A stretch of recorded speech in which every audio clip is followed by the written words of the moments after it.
بسم اللہ الرحمن الرحیم۔ اللہ کے صفاتی ناموں میں ایک نام القابض ہے اور دوسرا نام الباسط ہے۔ آج میں ایک مجلس میں ان دونوں ناموں کا تذکرہ کرنے جا رہا ہوں۔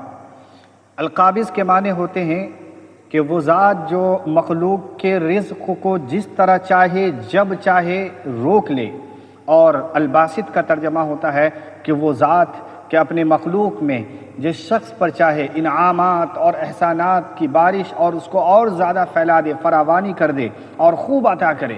تو روکنے والا، چھیننے والا، اخذ کرنے والی ذات بھی اللہ کی ہے، اور فراوانی کرنے والی ذات، مزید دینے والی ذات اور بڑھا چاہا کر کے دینے والی ذات بھی اللہ رب العالمین کی ہی ہے۔ یہ نام قرآن مقدس میں اندر صراحت کے طور پر تو نہیں ملتا، البتہ قرآن کی ایک آیت یہ بات بتا رہی ہے کہ یہ دونوں نام اللہ کے صفاتی نام ہیں۔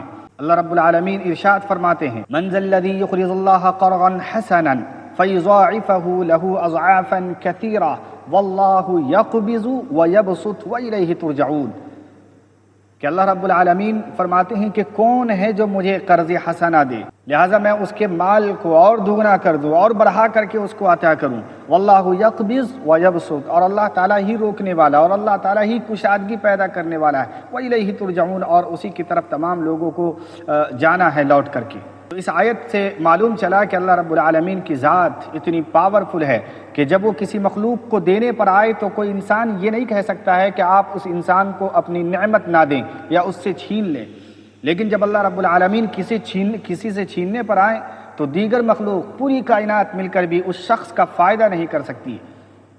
یہ دونوں اختیارات صرف اور صرف اللہ رب العالمین کی ہے، اس لیے وہ قابض بھی ہے اور وہ باسط بھی ہے۔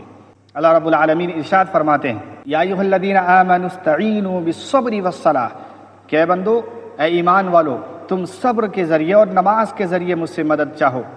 یعنی جو شخص صبر کرے گا تو اللہ رب العالمین اس کی نعمتوں کے اندر فراوانی فرمائیں گے، لیکن جو شخص ناشکرا ہوگا، اپنی نعمتوں کے اوپر اترائے گا، تو اللہ رب العالمین پھر قابض بھی ہے، اس کی نعمتوں کو چھیننے کا اختیار بھی رکھتے ہیں، اور اس کو کنگال کرنے، بے سروپا کرنے کا بھی اختیار مکمل اللہ رب العالمین ہی کو حاصل ہے۔ اس لیے آج سے ہم یہ تہیہ اور ارادہ کریں کہ ہم ہمیشہ ہر نعمت پر اللہ رب العالمین کا شکر ادا کریں گے اور کبھی بھی اس کی نافرمانی نہیں کریں گے۔